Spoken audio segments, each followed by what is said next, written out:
कृष्णाय वासुदेवाय देवकी नन्दनाय च नन्दगोपकुमाराय गोविन्दाय नमो नमः। नमो पङ्कजनाभाय नमो पङ्कजमालिने नमो पङ्कजनेत्राय नमस्ते पङ्कजाङ्घ्रि। हे कृष्णा करुणा सिन्धु दीनबन्धु जगत्पते गोपेशा गोपिका कान्ता राधाकान्ता नमोऽस्तुते। तप्तकाञ्चन गौराङ्गी राधे वृन्दावनेश्वरी वृषभानुसुते देवी प्रणमामि हरिप्रिये।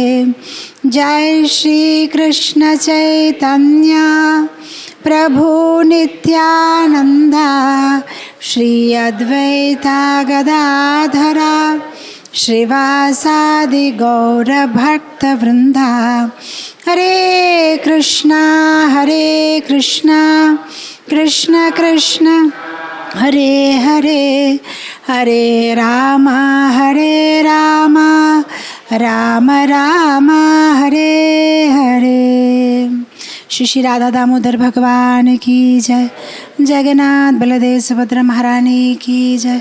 सीताराम लक्ष्मण हनुमान की जय। श्री श्री गौनिताय की जय। लक्ष्मी नृसिंहदेव भगवान की जय। प्रहलाद महाराज की जय। गिरिराज गोवर्धन की जय। गुरु परंपरा की जय। जगत गुरु श्रील प्रभुपाद की जय। इस्कॉन वर्तमान गुरु वृंद की जय। हिज होलीनेस जय पताका स्वामी गुरु महाराज की जय। Hare Krishna. So Hare Krishna. So my humble obeisances to all the devotees who have joined us online. Sunday evening for us, I don't know, maybe morning for you. Vancha kalpatarubhyascha kripa sindhubheva cha patitanam pavanebhyo vaishnavebhyo namo namah. Ananta koti vaishnavrinda ki jai. Hare Krishna. So I just came back from Dwarka. We were there on a pilgrimage from 16th onwards with hundreds of devotees. We went to Ahmedabad, and from there we went to this very wonderful place called Prabhashetra. It's a very, very important place.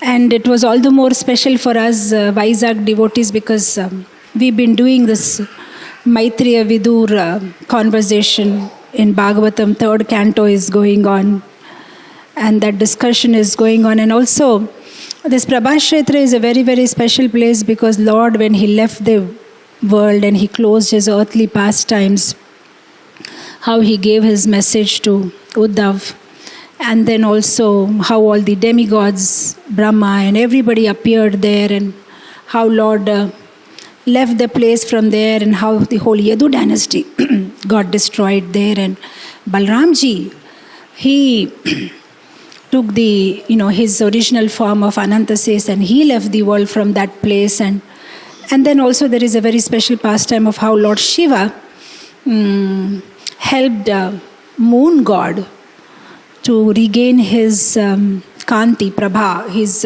effulgence back when he was being cursed by his father-in-law Daksha, and how he took shelter of Lord Shiva, and how Lord Shiva helped him. So how that place where Lord Shiva is worshipped as a dear beloved Lord of moon god came to be known as Somanath. So we went to Ahmedabad, from there we went to Somanath, and then that Somanath also has this place called Prabhashetra, Bhalka Tirtha, where Jara, the hunter, had aimed the arrow at Lord Shri Krishna. I mean, of course, the Jara aimed the arrow thinking it's a deer, and how the arrow, so-called, touched the Lord's lotus feet, and how he closed his earthly pastimes from there. And also, there is this Triveni confluence of Kapila, Hiranya, and Saraswati, and how the Prabhashetra chapter of Skanda Purana explains about the glories of this Prabhashetra and what are the different pastimes that happen there, and how even before the Yadu dynasty went there on a vacation and giving charity to Brahmanas and perform some rituals, even before that, that place was considered to be very special and auspicious. And even Jamadagni had done tapasya there, and Parshuramji had done tapasya there, and even the whole pastime of, when this Dadichi was asked the bones, and how Dadichi's son gets upset about it, and how he actually, organizes a fire to get all these demigods inside the fire, because these demigods, had... you have come, you can translate, he can translate. How, you can translate. How these demigods had, conspired, and, how they had asked these bones from my father, and how they can do that. So they should all be killed. So when he organizes this big fire, how all the demigods are supposed to be engulfed by the fire, but Brahma uses his intelligence, and then he makes sure, he says, first you engulf Varuna, then you can engulf all the other demigods. But Varuna means water, so water and fire, everything will be destroyed. But again, how this fire was carried to this Prabhashetra, so all lot of pastimes, but that is not my topic today. As announced, there were so many pastimes that happened in that place called Prabhashetra, the pastimes that happened in Somnath, and the pastimes that happened in Dwarka. My topic is a little different today. But I'm just telling you the route map, how we went and what happened. And then we also went to this place called Gopi Talao, where Krishna actually had bathed, with the gopis, and then how we get our Gopi Chandan from that place, Gopi Talao. And then we also went to another Jyotirlinga, and then we also went to Rukshmini Mandir, and then we also went to Bhet Dwarka by a steamer. And then we saw the deities, which was handmade by Rukmini Devi herself, which is in the Antar Bhavan, and all the Patranis, all the queens and their palaces. And it is a very beautiful place. And then from there we went to Dwarika. This is Bhet Dwarka. It's called Bhet Dwarka because Sudama met Krishna there. So Bhet means like, you hug. So they both hugged each other. So we had to go by a ship there. And of course, before going that, we went to a place called Sudamapuri, Porbandar, where Sudama, his birthplace, and where he lived with his wife and children, and then where he started his journey from walking from Sudamapuri to Dwarika. So all these places we visited, in a very short time, very quickly, with so many devotees. It was a little hectic trip. And then finally we reached the place Dwaraka, where we decided we were going to stay for 2 whole days and have nice darshan of Dwarkadish. But that's not my topic today. My topic today is how in this course of this whole yatra, my reflections, my realizations, my mistakes, what I did, what happened, my thought process, I want to share with all of you devotees today. Because what I made mistakes or what happened with me, I don't want others should make those same mistakes again. So I thought today, I'll just share. It's a talk, not a class, just a talk, what exactly happened. So when we reached this place, Dwarika, very happy. Our accommodation was very near to the Dwarkadish temple, just a walking distance. So we went there for darshan. Now this place, unlike Tirupati Balaji or the other South Indian temples, there is no system of tickets. You can't buy a darshan. You can't, be a big donor. Let's say you pay 50,000, 1 lakh, and then you get a VIP darshan. It doesn't work like that. There is nothing called tickets. Everybody is the same. Even Narendra Modi would have to, just have a normal darshan. You can't get close to the deities. There is no such thing called special abhishek, special archana, special puja, nothing like that. It's like everybody is same. Everybody has to go in a line. Not line. It is like survival of the fittest. It's like we have it in Jagannath Puri. They will be pushing, and somehow you have to take the darshan of the Lord. People will push you. That's what happens. So, and then there is frisking. more than pushing the whole torture will start from frisking. The first thing is you have to leave your cell phones, and even though you have left your cell phones in the in the place designated by them, they'll still frisk you. Every part of your body they're going to check whether you're because of course there are reasons for that. So they frisk you, and then finally you get inside, and then then there is pushing and pulling, and then you see the darshan, and then when you're doing the darshan also, there will be the security guards who will actually physically abuse you. They will just pull your hands, and sometimes your Mangal Sutra is with some other Mataji's neck already, and your one part of your body is on other person's body, and you are somehow pushed, and you have to see the darshan, and you just move out. Now in this whole process, what happened, as I was pushed by one particular lady, a security lady, young girl, maybe 20-21 year old, and then I labeled her in the process, and I thought, she's rude. What is that, behaving in this way? And she was hurling abuses on everybody. Hey, come on, jaldi karo, ye karo. And even if somebody used to stand and stare at the DT, means it is a crime. You are committing a crime. You are standing and staring at the DT, means you are the lowest of mankind. How can you even do that? Stand and stare at the DTs, and they will look at you as if, don't you have shame to stand like that and see the DT? Are you not supposed to move further and allow others? So the whole process, and one particular lady was going on, I was looking at her and I thought, she's, and then see the thought process in my mind, when all this thing is happening, I'm looking at those security ladies, who are pulling and pushing us, and I was thinking, they don't have any devotion. What kind of people they are? They are standing 24 hours in front of the Lord, and they don't even look at the Lord. They're not looking at the Lord. They're looking at us only. Throwing us, pushing us, pulling us. And I'm just thinking so many things about this particular lady, that why she's behaving like this, and she's like this, and she's like that. So many things I thought about her. After the 2 days yatra was over, in the evening, the devotees, they went by train, so they all went to the station. Only myself and Prabhuji stayed back in Dwarka for the night. And we were supposed to leave next day morning to Jamnagar. So that was an Ekadashi day. So the moment the devotees left for the station, we again took bath, went to the Dwarika temple, and we were sitting there. And then we were there till the end, the 9 o'clock darshan, the last darshan.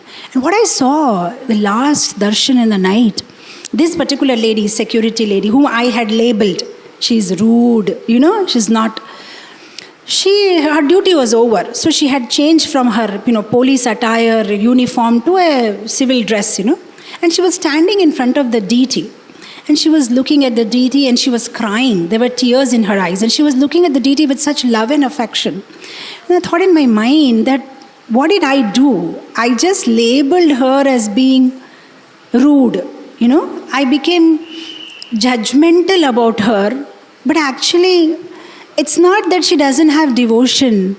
Probably she did it because that's her duty. Maybe. And then when I went back to the hotel room, I was just contemplating that, okay, if she doesn't pull and push and, makes the queue move, what is the other option? Let's say she allows everybody to stand in the front of the deity and watch. So what's the other option? What will happen? How will the line move if she's very kind to everybody?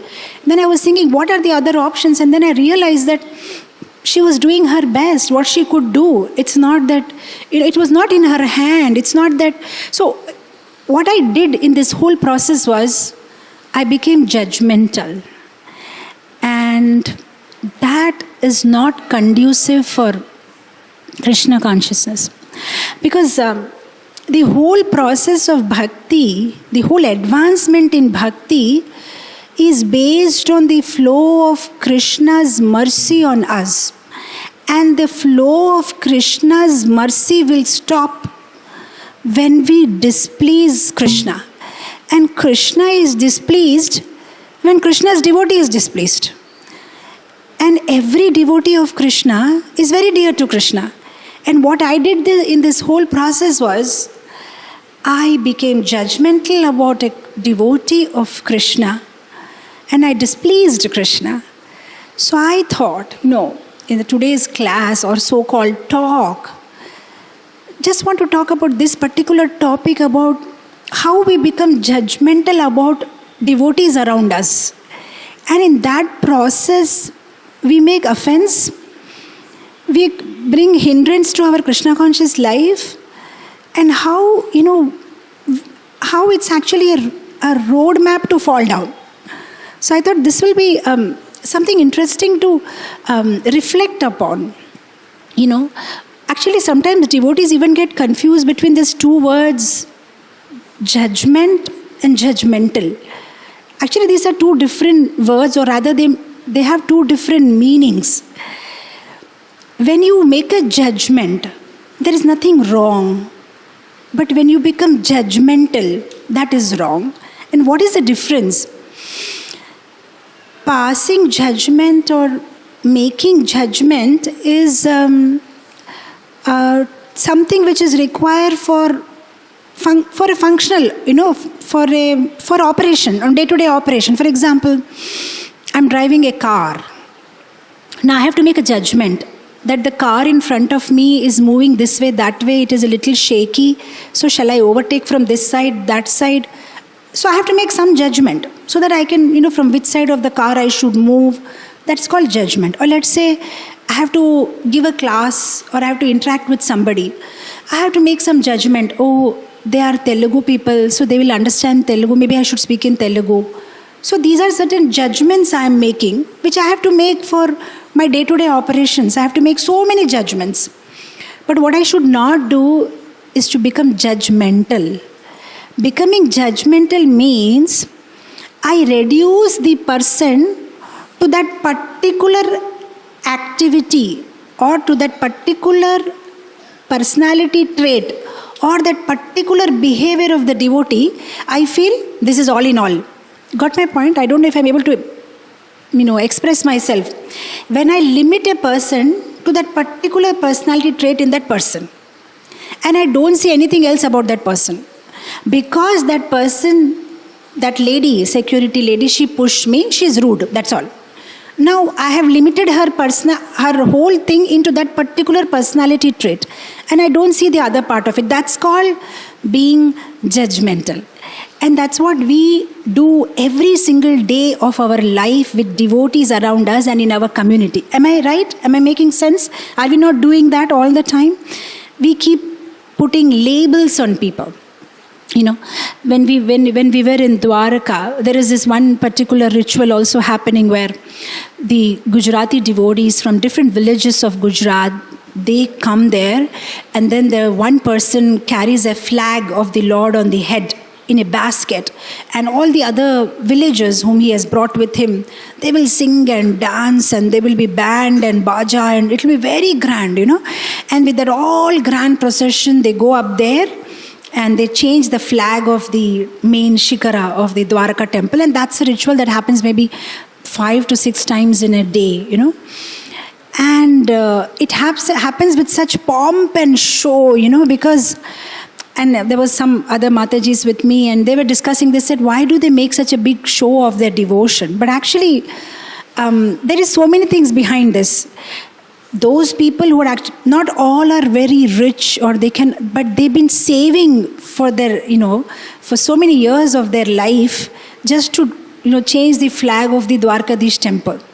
Now, what I'm sharing with you is that sometimes we just limit things with what we have seen externally, and we don't know the inside story, or we don't know what's in the, what's happening behind that, what we are seeing externally. And we pass judgments, and this is what we've been doing all the time.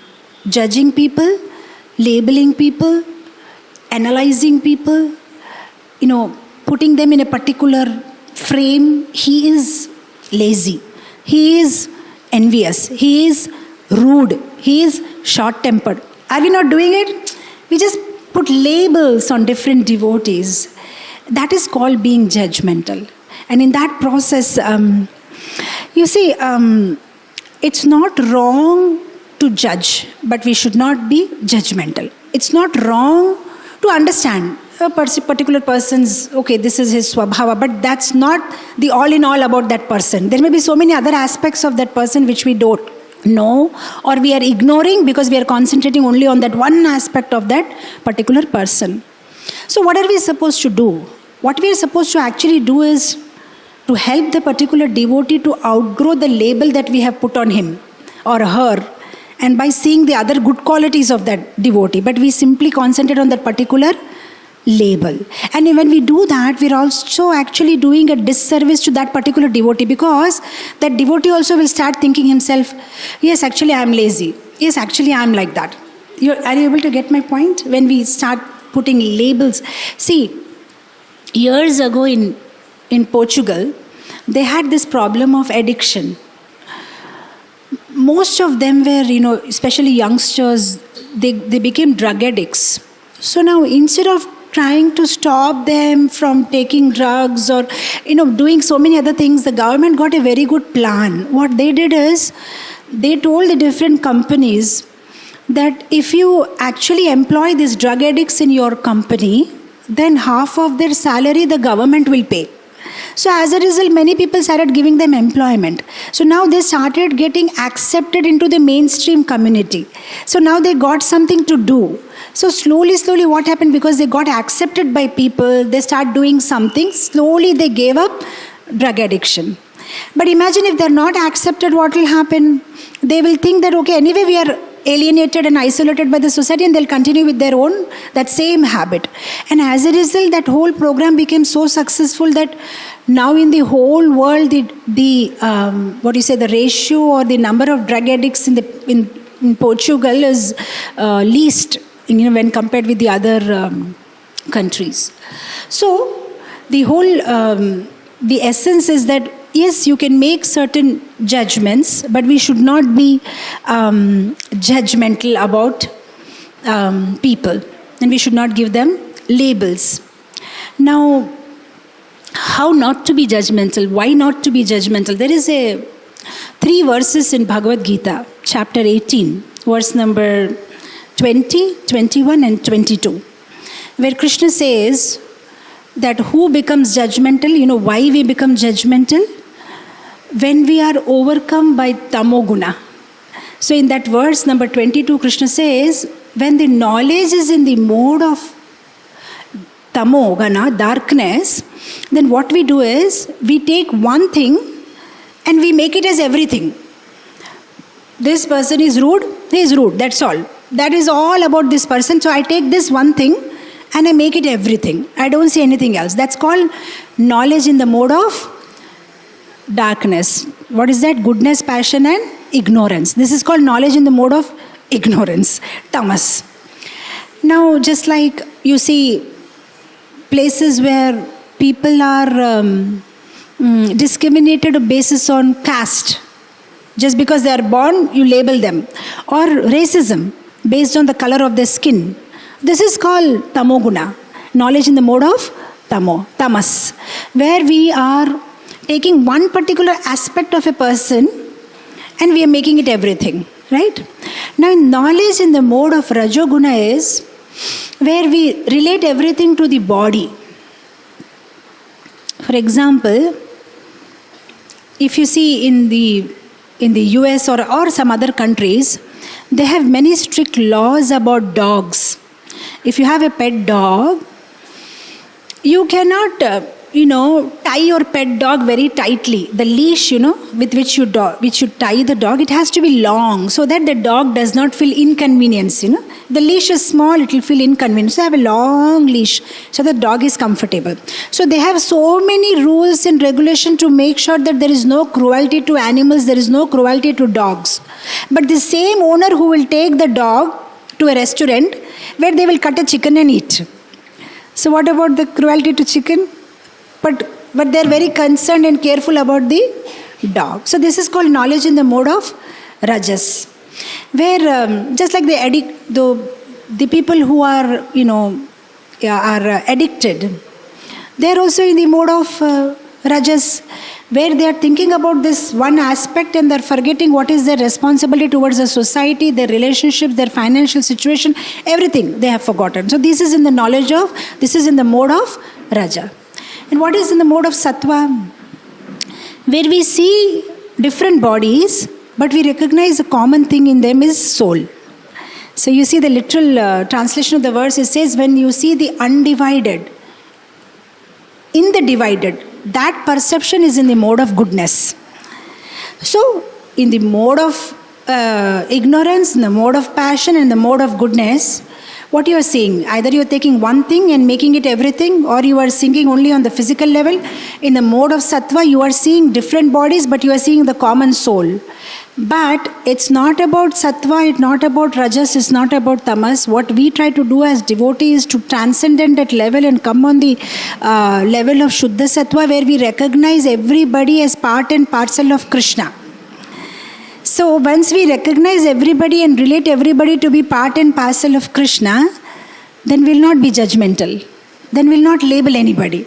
Because we will think he is also part of Krishna, he is also part of Krishna, he is also part of Krishna. He is very dear to Krishna, she is very dear to Krishna, she is also very dear to Krishna.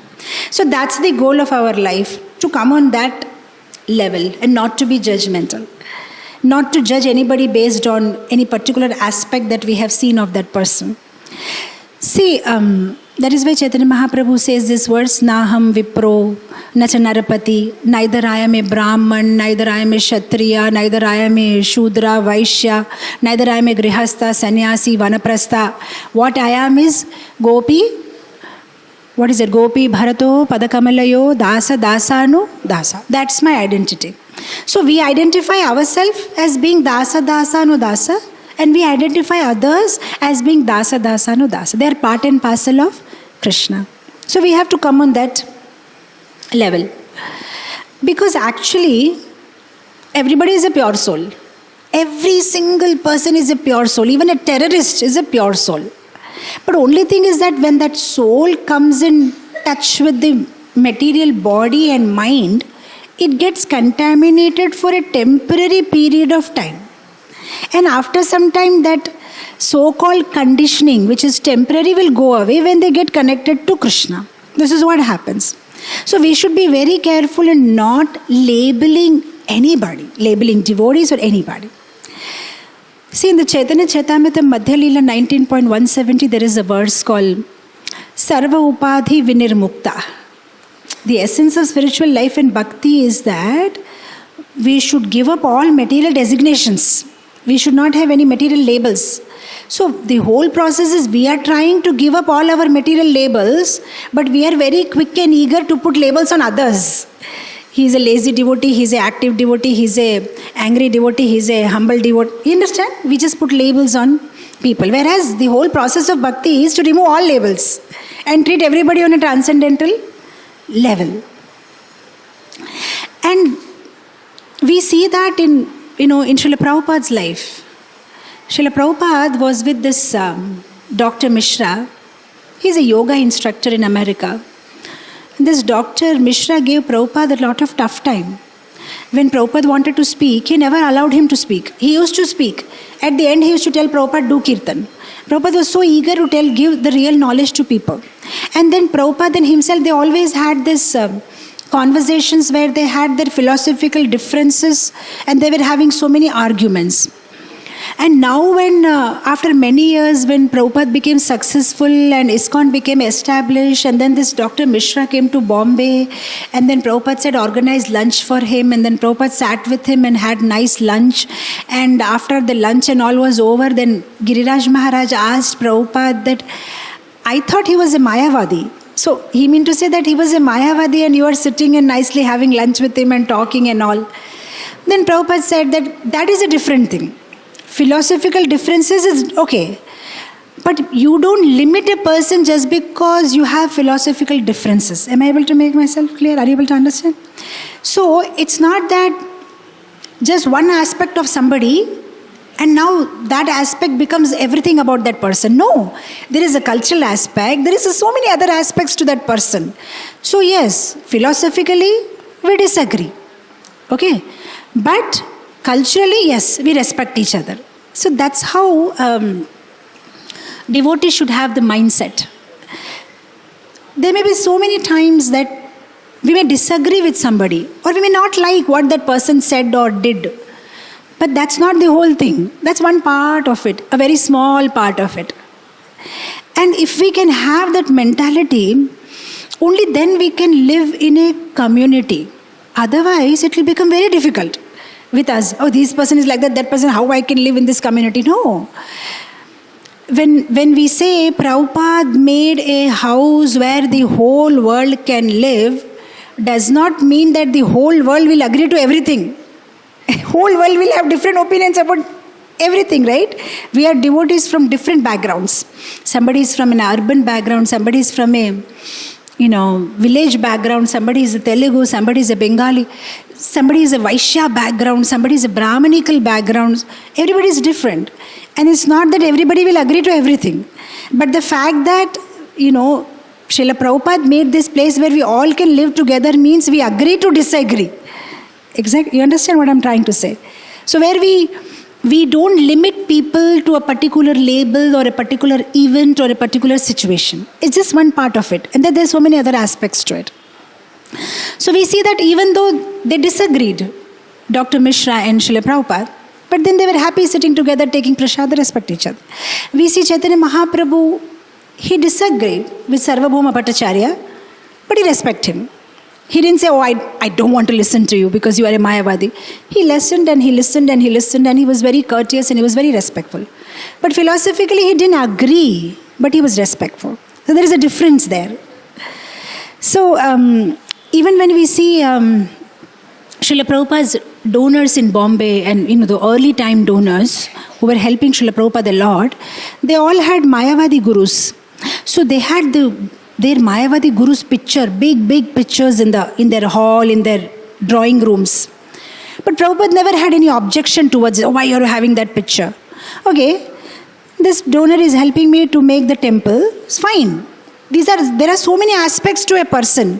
And just because of one particular, he may be having a Mayavadi guru, but he believes in Krishna. He's helping Srila Prabhupada. He's nice to devotees. He feeds Vaishnavas. So every personality is a multifaceted personality. There are so many things and aspects to a devotee.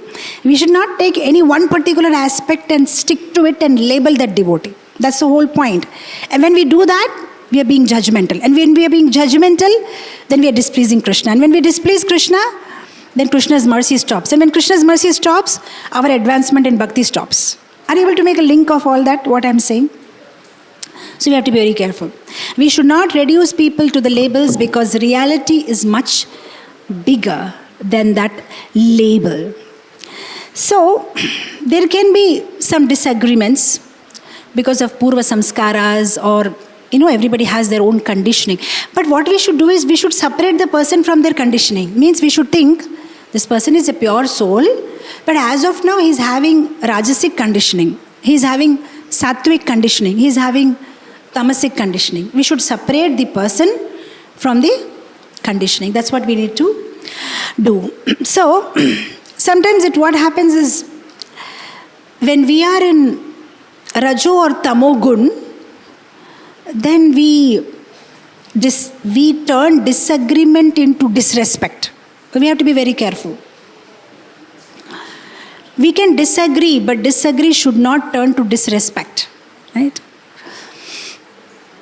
See, other day, there was some conversation when we were going for a yatra. We had made certain bookings for certain accommodation places, and certain devotee was objecting to that booking. So this devotee got upset. At the end moment, you are asking to change the booking. How will that happen? So he became a little upset. He raised his voice. And after that, he called me. He said, Mataji, this is what happened. I raised my voice. So I was telling him, hey, you don't have to raise your voice. Just peacefully listen. Because when we are in Rajo or Tamogun, then anybody who disagrees with us, we become agitated. But when we are in Sattvagun, even though we don't agree to that person, there will be no raising of voice. Only there will be a refinement in our explanation. So the same thing I dealt with that devotee by hearing that devotee very nicely. And then I explained my side of the story without getting agitated. So when we are in Rajo and Tamo, this will happen. We'll get completely, what is this? What is? But when we are in Sattvagun, at all times we will be cool. Because we know nothing is in our hand. Anyway, ultimately everything is in Krishna's hand. So we have to be very careful. These are small little things, but they help us in becoming a better devotee. So, when we are dealing with people, before we put people in their place, we should put ourselves in their place. You got my point? Sometimes, let's say, somebody hurts us and we are hurt. But before we feel the pain of being hurt by that person, what we should understand is that what must be happening to that person, and we should try to see things from that person's perspective. You got my point? See, actually what happens is the human heart, it has this urge or need to be understood. Just like the human body has this need for oxygen to breathe. You need oxygen to breathe, right? If your body doesn't have oxygen, what will happen? You will do anything to get oxygen. You may start putting your hand or beating that person or, frantically doing anything because you need oxygen to breathe. So that is a need of the physical body. Similarly, there is a need of the heart. And what is that need? To be understood by people. And when you feel that people don't understand you, then you get choked up. Just like when you don't have oxygen to breathe, you feel, I'm getting choked. Similarly, the human heart, it will feel choked when you feel that people are not able to understand you. And in that moment, when you are convinced that people are not able to understand you, you will start behaving frantically. And when you behave very frantically, the people will not understand you all the more. They'll understand you all the less now. And they'll say, why are you behaving like this? We are not able to understand your behavior. It usually happens with those who are, let's say, they get angry. Some people, they get very angry for everything. And then what actually they're trying to do by getting angry is, they're feeling that you're not able to understand me. You're not able to understand me. Now, because you're not able to understand me, let me explain. And that explanation, when they start explaining, we feel all the more that, oh my God, really this person is short-tempered. But basically what is happening is that person has become choked, where the person feels that nobody's able to understand me. Nobody's able to understand me. They're not able to understand what I'm trying to say. So that person is becoming more frantic. And the more the person becomes frantic, the more we feel, my God, really this person is short-tempered. Actually what is happening is the person is feeling choked. Nobody's able to understand. Nobody's able to understand what I'm saying. Are you able to understand the human psychology? So, and then what happens when they behave that way, we just label them. This person is like that, this person is like that, this person is like that. So we have to be very careful. We should try to put ourselves in the other person's shoes. If we do it on regular basis, then we will not be judgmental. We should try to understand what the other person must be going through, right? Also sometimes situation is like this. We have certain expectation from a person. And when that expectation is frustrated, now everything about that person makes you feel very apprehensive. Okay, for example, let's say you have met your friend after a long time. For 10 years you never met each other. So now you're expecting that I'm meeting him after so many years, he'll give me a hug. But when you actually went there, instead of giving you a hug, he slapped you. So you are shocked, because that was not your expectation. Now what happened? Your expectation is frustrated. Or sometimes, see, with enemies what happened, when you meet somebody who he doesn't like you, when I meet him, he's going to either physically or verbally say something to me which I'm not going to like, so you are prepared. Is it not? So sometimes what happens when your expectations get frustrated, now what happens in that relationship when once the expectations are frustrated, now when you walk in that relationship, it is like walking in a mine. Minefield. So now it's like you have to walk very carefully. Now anytime, any step, and there will be boom.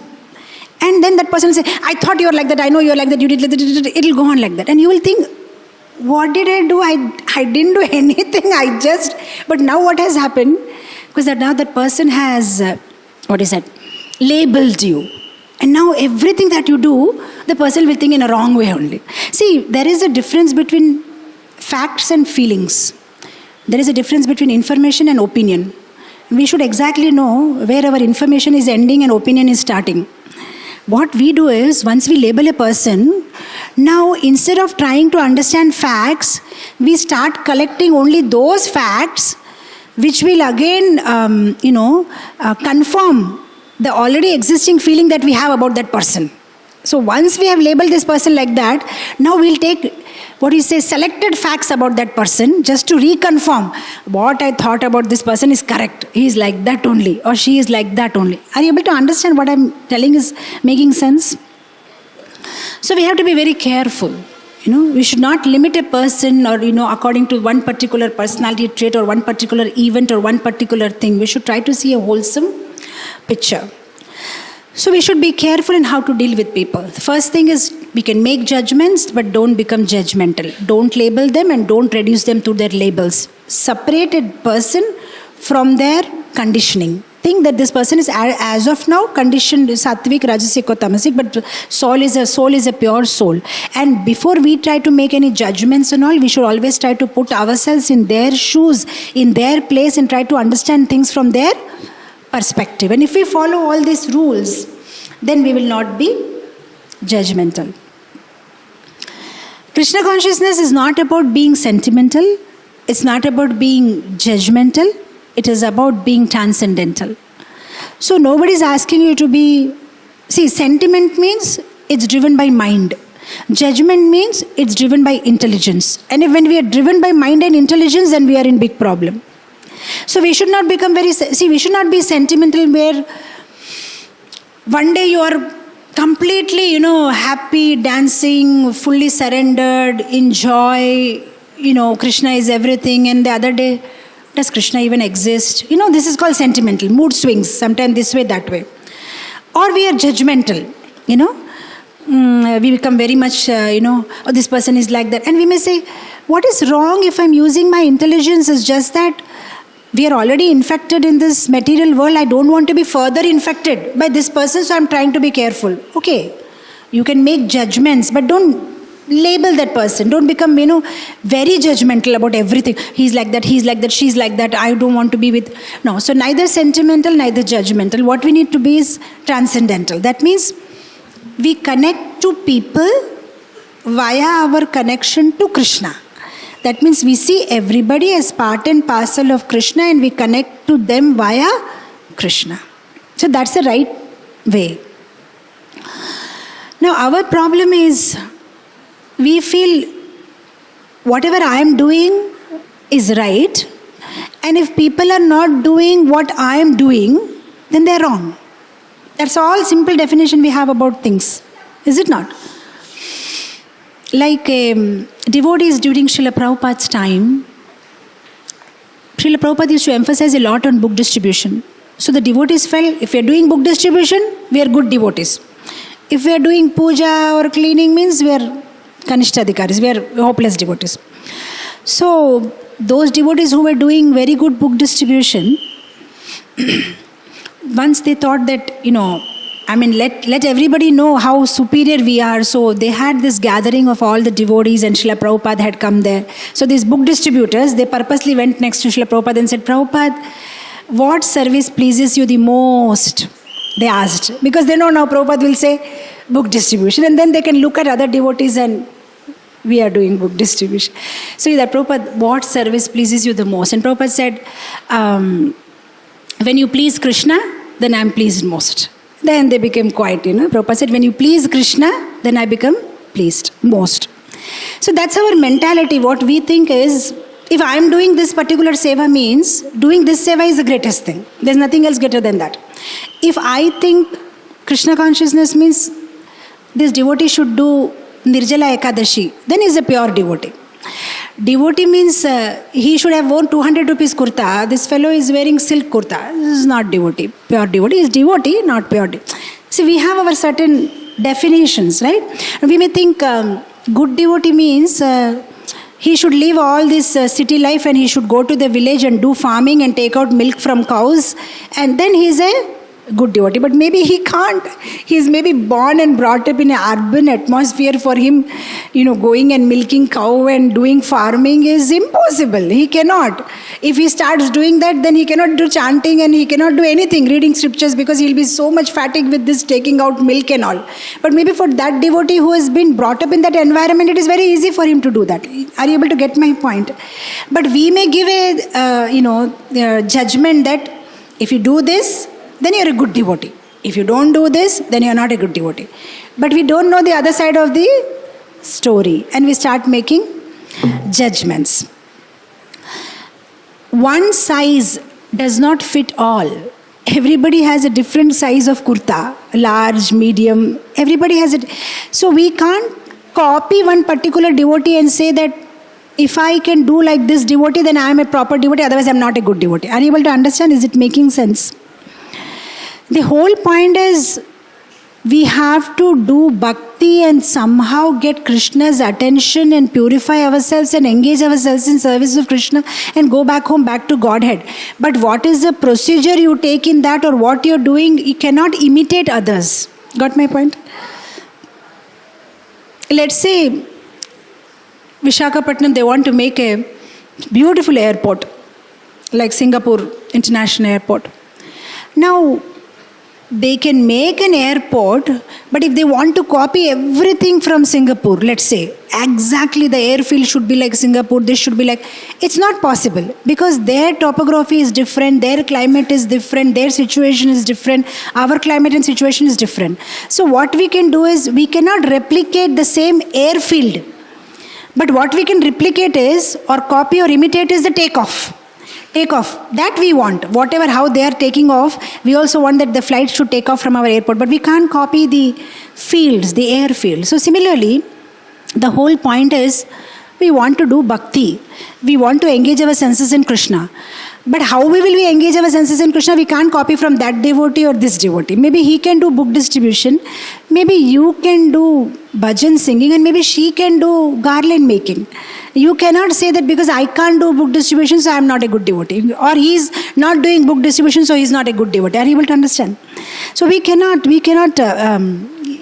copy. Everybody does according to their nature and swabhava. According to their swabhava.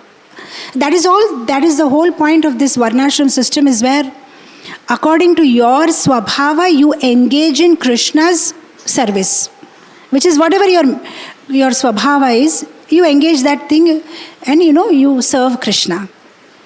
Not according to your birth, but according to your swabhava.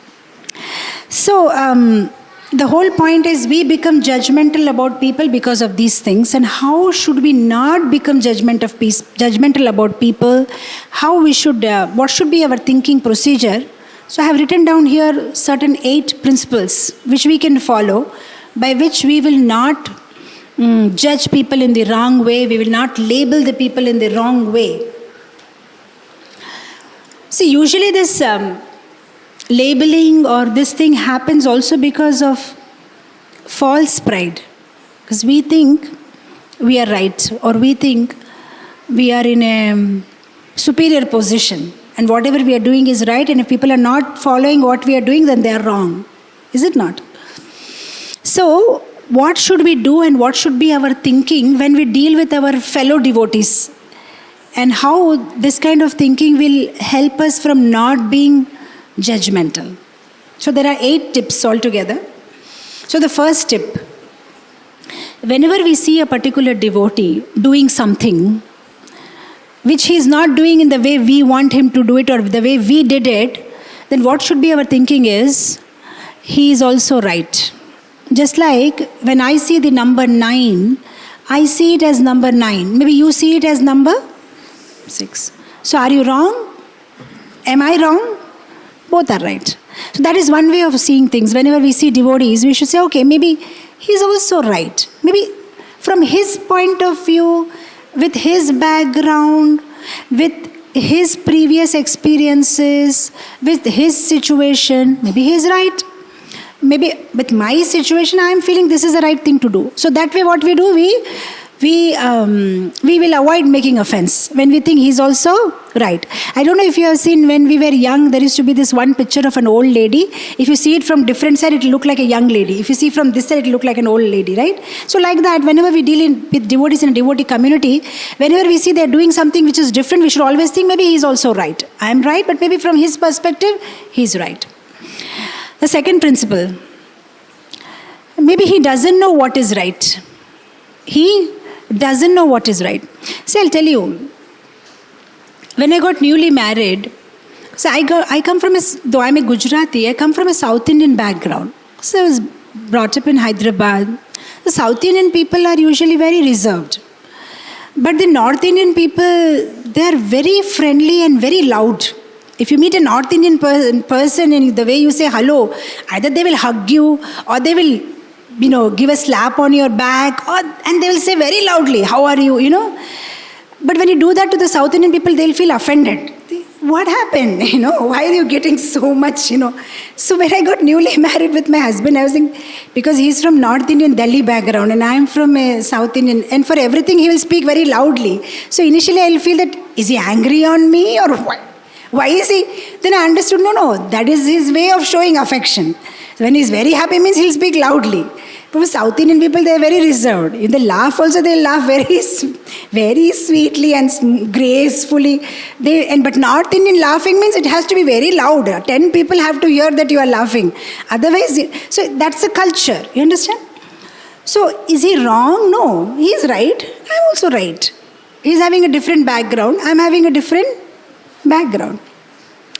He doesn't know what is right. The second sutra. Maybe that devotee, he doesn't know what is right. Now, for example, when we went to the Dwarka, there were many new people with us this time in the yatra. Maybe who were like some life members, some donors. They don't know much about Krishna consciousness or so much. They just came as yatra and then started chanting and all.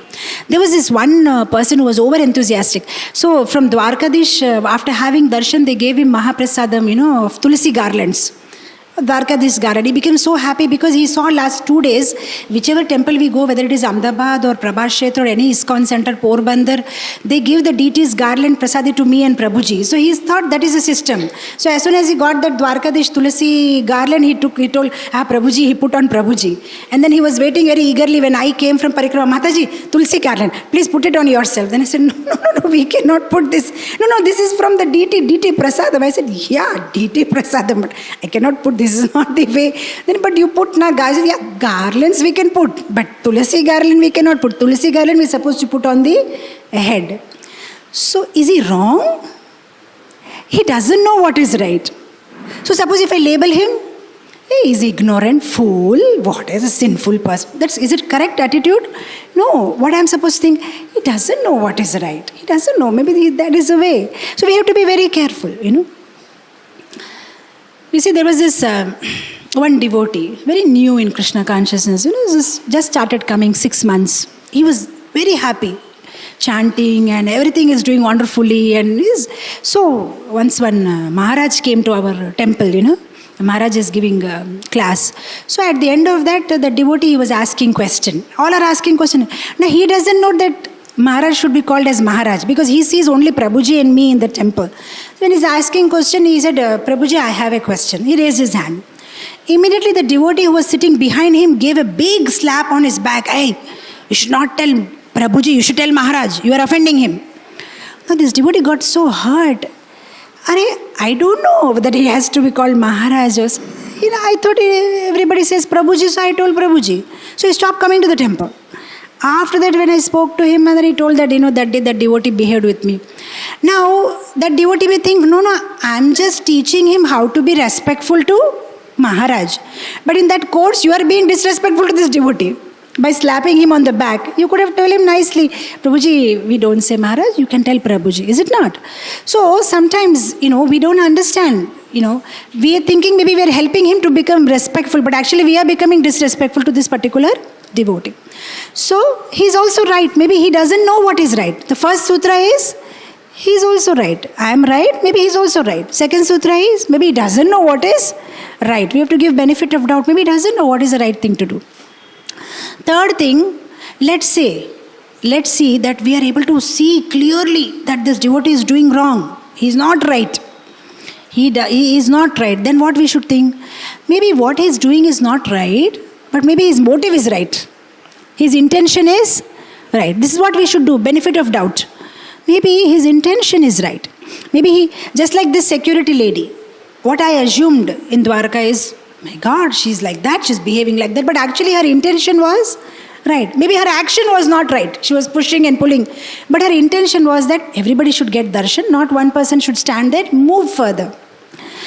Next sutra. Maybe I don't know what is right. I'm a small devotee. Maybe I'm not able to see a bigger picture. Maybe there must be something else which is right. Maybe I don't know. I don't know what is right. That is the way we should think and avoid being. You're able to understand, right? I'm giving you different sutras of how we should avoid being judgmental. By thinking either he's also right, or by thinking that he doesn't know what is right, so that's why poor fellow he did that. Or we should think maybe his action is wrong but his intention is right. Or we should think I don't know what is right, Now I'll tell you one example. There was this one lady. She went to the airport. Her flight was delayed. She what to do for 2 hours. She went and took a book. She went and took some packet of cookies, box of cookies. She opened the box of cookies, kept it on the chair. She opened her book and she was reading. As she was reading, she was putting her hand in the cookie, taking one cookie, reading, another cookie, reading. After some time she saw, there was another man's hand also coming inside that cookie box and he is also taking one cookie and eating. So she thought, she didn't want to, move her eyes from the book, and she thought, how ill-mannered person. He's not even asking me that can I take a cookie or not. He's just taking it. Okay, leave it, one cookie. And then he saw again his hand came, second cookie. And then she thought, let me also take that. Again he took another cookie. And thought, what an ill-mannered person. Not asking me, happily eating cookies as I am eating, he's eating. At the last only one cookie was left. And this man had the audacity, he took that last cookie, made it into 2 pieces, gave her one, and he took one and went away. His flight came. And this lady thought, my God, what a man.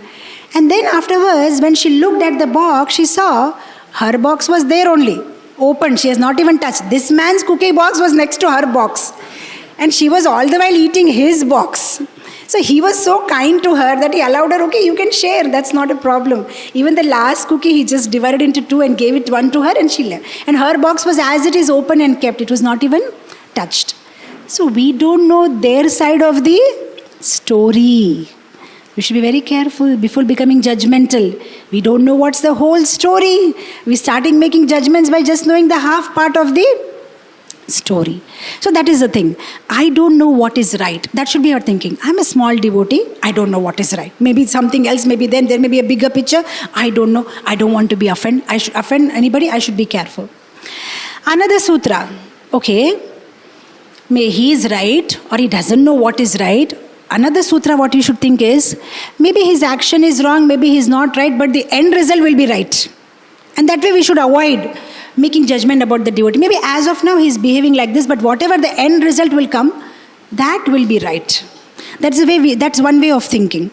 So, even though now what he's doing is very clearly in front of me wrong, but the end result will be right.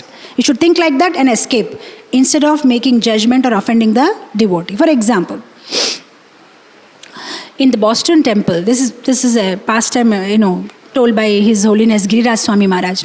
In the Boston temple, they had so many devotees, and there was this one particular devotee called Peter, and he was very shabby looking, not dressed well. Even those guests who were coming, when they see him, they were like, what is this, keeping his clothes here and there. So Satswarup Maharaj, he wrote a letter to Prabhupada saying that this Peter is disturbance, what to do. And Prabhupada said, what is the problem? Can't you tolerate? So they understood that we have to tolerate this person. So they somehow tolerated this Peter. After some time, the Peter, he left that temple of Boston, he went to New York. So when Giriraj Maharaj, after some time, he went to New York temple, he asked the devotees, where is that, they used to call him Crazy Peter. It's crazy. Where is that Peter? They said, he is not here, he is in New Vrindavan temple and he's going to take initiation also. So this Maharaj was surprised, he's going to take initiation also, the way he was behaving. Anyway, for another 20 years, he never thought about that devotee, forgot about it. After 20 years, when Maharaj went to Los Angeles temple during Guru Puja, Srila Prabhupada Guru Puja was going on, he saw somebody looking like Peter and he asked another devotee, who is this person? So, oh, you don't know him? He's Kusakrita Prabhu. He's the one who is translating from, Bengali and Sanskrit to English, all the bhajans and songs.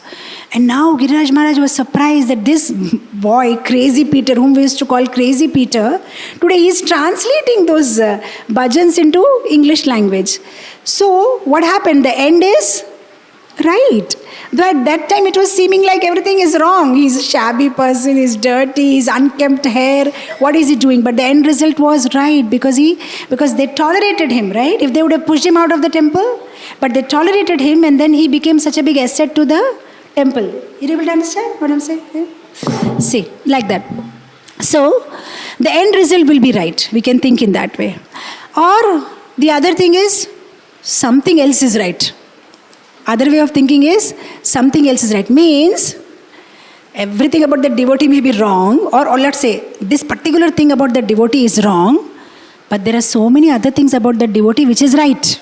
And we should appreciate that and forget about what is wrong. Got my point? For example, when Prabhupada came in Vrindavan to the temple, all were paying obeisances. But one devotee was not paying obeisances. He was watering tulsi. So the devotees complained, Prabhupada, see, he is not even paying obeisances to you. So Prabhupada said, yeah, but he is watering tulsi very nicely. Similarly, Trivikram Maharaj, he went and complained to Prabhupada that, Prabhupada, Yamuna Mataji, she is not coming with us on book distribution. But Prabhupada said, yes, but she cooks very well. No, Prabhupada, but she does not listen to us, she is not coming. Then Prabhupada said, she decorates the deities very nicely. She cooks very nicely. She sings very nicely. So what Prabhupada is trying to do is, okay, this may be wrong, but there are so many other things which are right. So that is one way to look at the devotees. Okay, this particular thing he is doing wrong, but there are so many other things that a devotee is doing right. And that way we can appreciate that devotee. So whenever we have this urge of labeling a devotee or, we should immediately try to think about the good things about that devotee. This is what my God, such amazing services is doing for Srila Prabhupada. So something else is right. We should devotee means we should be able to see good qualities in other devotees. We should see the good qualities in other devotees. If we are not able to see good qualities in other devotees, means false pride. Is it not? Parikshit Maharaj is such an amazing devotee. Even in Kali, he saw some good quality. Though Kali has so many dosha, okay, he saw good quality in Kali. But imagine the boy who cursed Parikshit Maharaj. What is his name? Shringi, the son of Shamik Rishi. Shringi, he could not see good qualities in Parikshit Maharaj also. What he said about Parikshit Maharaj? He's a dog, he's a crow, he's a, so many things he said. What did Parikshit Maharaj do wrong? He did so many things right. Only one thing that he did wrong was putting the dead snake on the neck of his father. Neck of father of Shringi Rishi. That one particular isolated incident. But rest there were 100 things that he did well. So what he should have done at that time? Okay, out of hunger and all, he misbehaved with my father, but he's a righteous king. He's taking care of everybody. He's a, grandson of Arjun, great grandson. Oh, he is the one who has seen Supreme Lord inside the womb. Instead of seeing all these things, he's just seeing what he has done wrong, right? That means what? That means he's attacked by false pride. When we are attacked by false pride, this is a symptom. We cannot see good in others. Only thing that we can see in others is bad. What is wrong with this person? What is wrong with that person? What is wrong? That's all we can see. We can't see the good. That is a symptom. That is a symptom. See, there is in one of the purports in Srimad Bhagavatam, Prabhupada says, Atmavan manyate jagat. Atmavan manyate jagat. You see the world as you are. According to your consciousness and level of consciousness, you see the world. If you are wearing a yellow spectacles, you will see the whole world as yellow color. If you are wearing it red color, you will see the whole world as red color. When you see only bad qualities or you judge people in this particular way, that means that bad quality is there in you. You judge according to your own consciousness. So we have to be very careful. Everybody judges, a same thing is judged by different people in different way. For example, let's say a rose. If a botanist sees a rose, he will see which is the seed, how it came like that, what is the botanical name. If an artist sees the rose, he will say, oh, very nice, I should try to color it in the same way. If a small girl or a boy, they say, oh, I should give it to my girlfriend, I should give it to my boyfriend, this is so beautiful.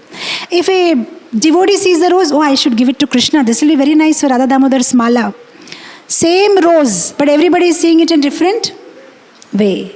So, same thing, because we don't see actually with our eyes. What we do is we actually see with our mind.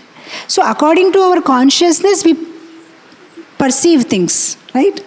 So, when we see faults, what we should try to see? We should see the good side of it and we should think, okay, fine, this is wrong, but something else is right with this devotee. We should respect each other by what we are able to contribute rather than having a comparison. For example, a kidney can do what a kidney can do. You cannot compare kidney with liver. Or kidney cannot think, oh, I am not able to do what liver is able to do. And liver can't do what pancreas are doing. A pancreas can't do, right? Everybody has their role to play. So all of us have a role to play. And we should respect each other's contribution in Krishna conscious movement in whatever way according to their own ability, capability, background, experience, age, situation. We have to respect that. Are you able to follow? Yeah, that's how it is. So when we honor that particular devotee for whatever they are able to do or contribute, then we are a good devotee or a good human being. Forget about devotee, a good human being. So here we were. Something else is right. That is one way to see.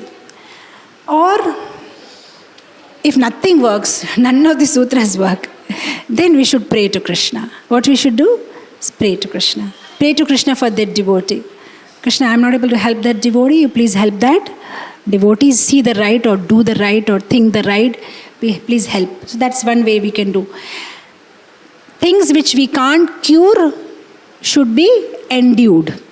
We can't do anything about it. Then we just pray to Krishna. And then the last thing what we can do is write the right. We can write journals. We can write a diary every day in the night before sleeping and have our own reflections, of our thoughts, what you are thinking, what we are doing, what we are thinking. And when we do that, we can connect very nicely to our thoughts, our thinking. We'll very clearly understand where we are, what we are doing, what is our thought process, right? So we can do that. By doing that, we will give up this judgmental attitude, So, nothing wrong in passing judgments, but we should not be judgmental. That's it.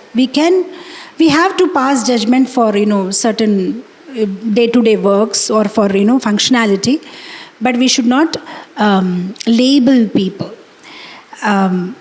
Being judgmental means material vision. Because of our material vision only, we become judgmental. Because we are not able to see with a spiritual vision, we are not able to see everybody on the platform of soul, pure soul, or as a part and parcel of Krishna. That's why we start making judgments or label people.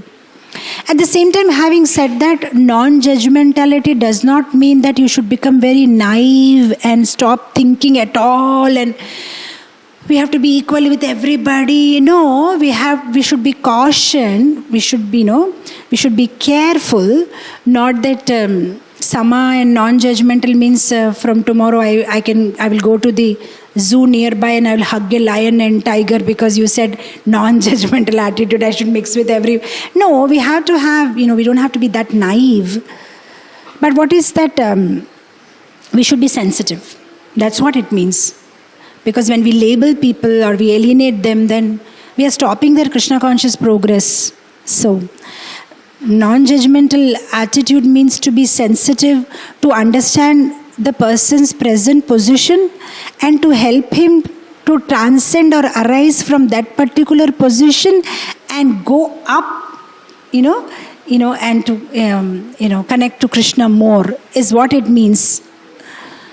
So, the whole point is, ISKCON is, like Prabhupada explained with an example, that ISKCON is a hospital where everybody comes to cure their disease. Prabhupada never said that ISKCON is a police station where you have to catch, hey, you did wrong, you are like this, you are like this. It's a hospital.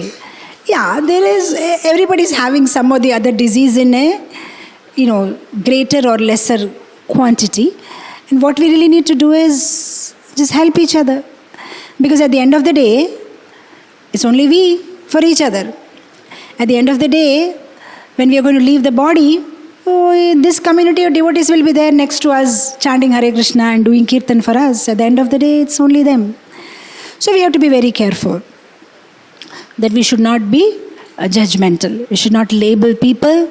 So this whole thing arose from the Dwarka incident, where I became judgmental about the lady, at the security, and how I labeled her as being rude or as being, she has no devotion, And Krishna was kind. Immediately after 2 days, he showed me that this lady is, having such deep devotion and she was just doing her duty.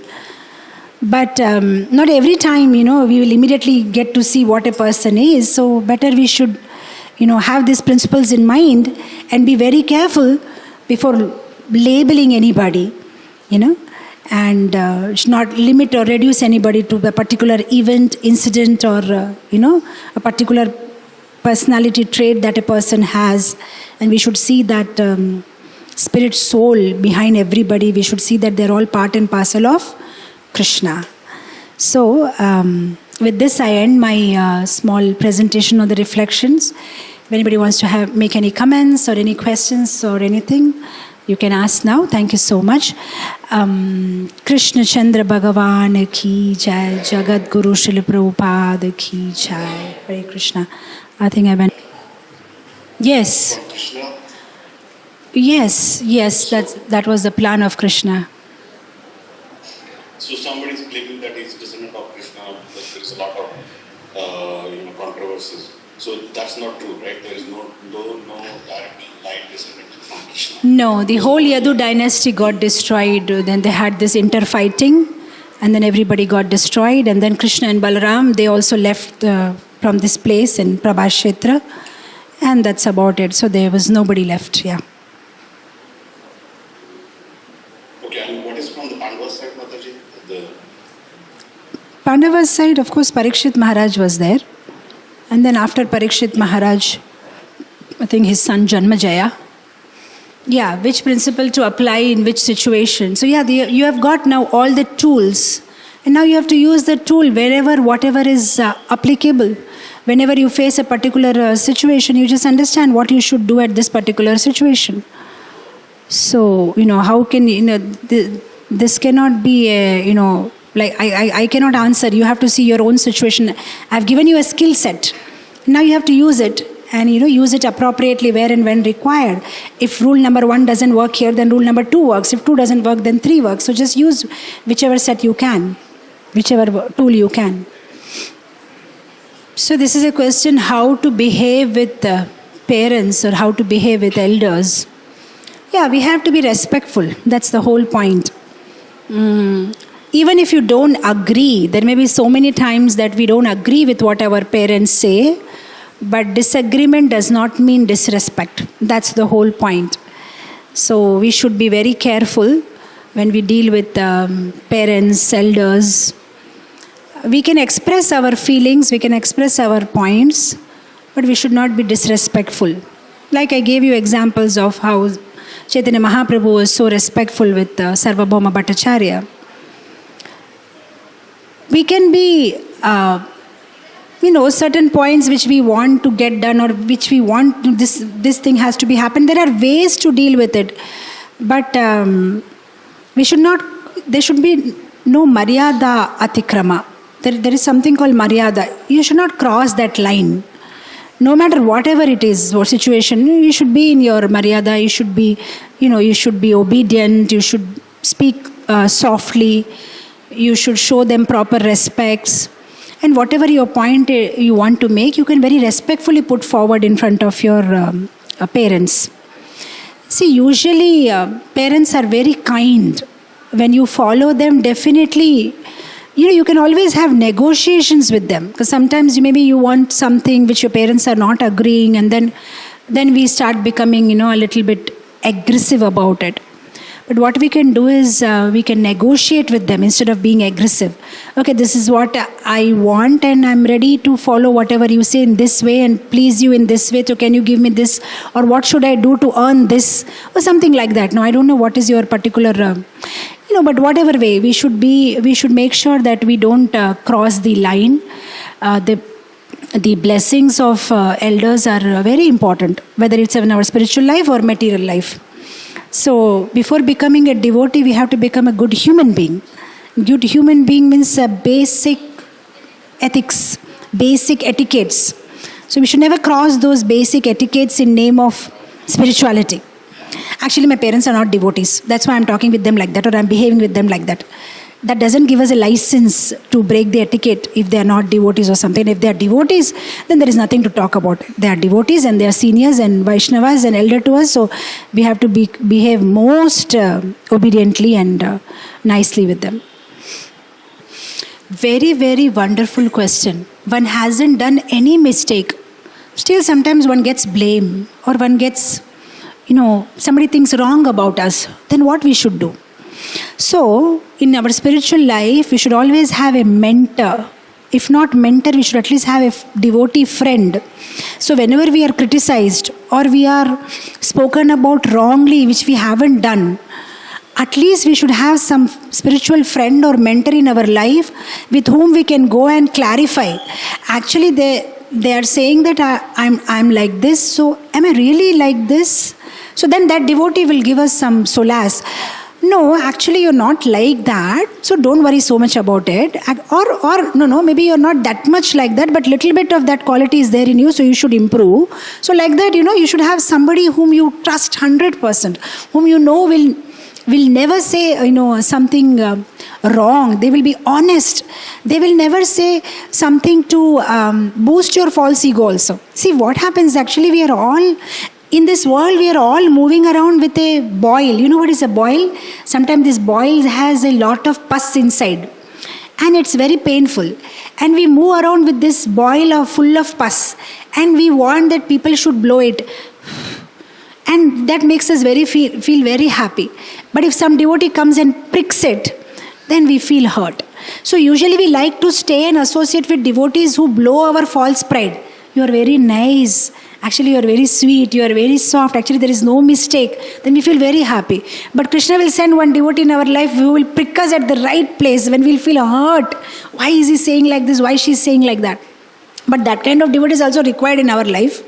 At the same time, we also require somebody who will give us solace. Okay, don't worry, you are not that bad. Okay, don't worry, you can improve. Or you don't worry, maybe he said like that, but maybe he doesn't mean like that, but maybe you're not like that, then it makes you feel better. So you should have somebody who can give you honest opinion.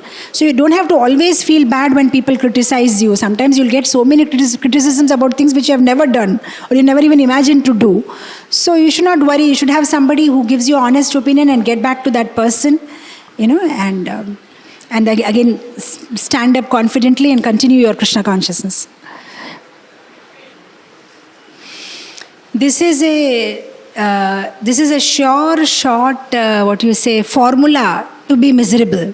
When you expect people to talk, behave, speak, move the way you want them to, then that is a sure, short formula to be miserable for the rest of your life, because people will never talk, behave, respond, think, walk, move like you want them to, because they are an independent individual soul with a different conditioning, covering, with a previous baggage of karma, and they are carrying their previous subtle bodies with mind, ego and intelligence, which has impression of their previous life, and they are not going to just because we have become devotee, the world is not going to become a devotee. They'll still be the same.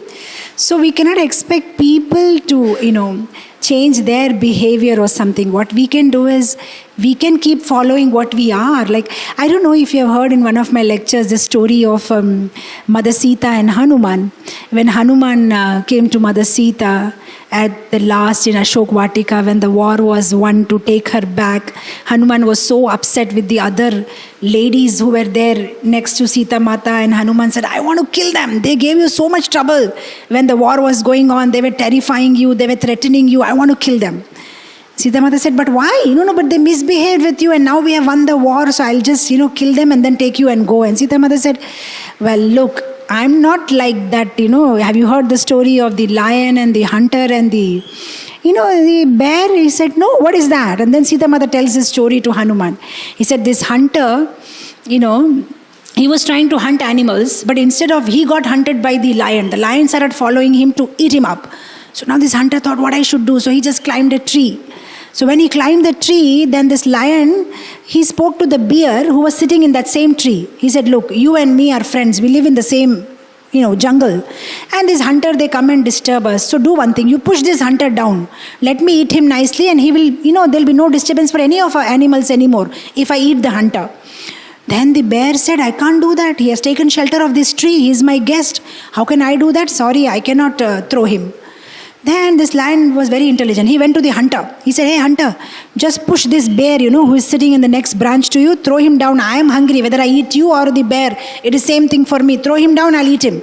The hunter said, oh, very good. Just now I'll throw him. He just pushed the bear. But when he pushed the bear, this bear was very smart. Instead of, going down, he held another branch and somehow escaped and again climbed up. Now this lion went to the bear. Said, see how the hunter misbehaved. Though you wanted to give him shelter, he tried to throw you. Now you throw him, let me eat it. Then the bear said, that is his swabhava. He can do that. This is my swabhava. I will not throw him. Though he has misbehaved with me, but who takes shelter of me, I will not, cheat them. So this is my swabhava and I will not give up my swabhava because of him. So Sita Mata said, that is their swabhava. These ladies, they misbehaved with me. But this is my swabhava. I will not change my swabhava or my nature because of these ladies. So please don't harm them and let's go from there. So that's how it is. So we can't change our swabhava because people around us are behaving like that. So now let me also behave like that. No, let them be what they are. We be what we are, right? So we have to be rational, or we have to use our intelligence, This is something like, I'm just reminded of one joke. I'll just finish it up and I'll close it here. There was this one astrologer, he was, speaking so many nice things, one sadhu, come astrologer, come counselor, and he was telling everybody some nice things. Oh, don't do this, don't do that, don't do this. This one man came to him and he had this habit of drinking.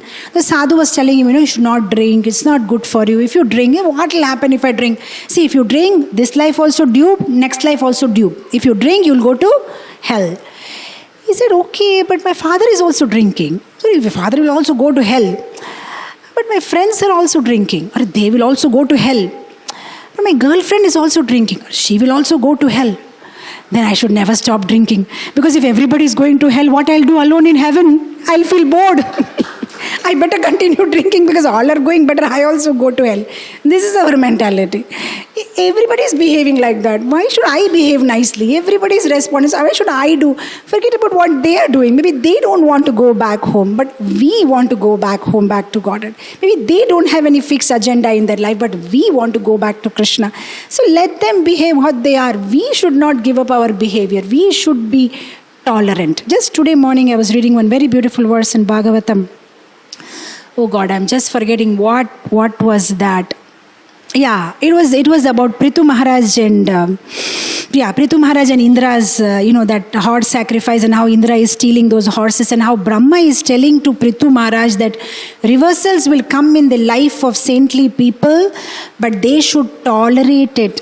This word tolerance, most important word in a life of a devotee. If this one word, tolerance, tolerate, if we can do that, everything else is simple actually, and we can be successful in our endeavor to please Krishna. So Brahma was telling this to Prithu Maharaj, that tolerate. tolerate, isn't it? Just tolerate. Of course, there's some other lines, but it's just not coming my mind right now. Yeah, and that's it. Any other questions, or shall we close it here? Thank you. We will close it. Thank you. Like that, a lot of questions are there still. A lot of questions are there. Okay. Yeah, still. Thank you so much. Thank you, dear devotees who have joined us from Central New Jersey. Thank you so much. Hare Krishna, Hare Bol. We'll close the session here. Jagat Guru Srila Prabhupada ki jai. Hare Krishna. Thank you so much. Yes, you can close it. Yeah.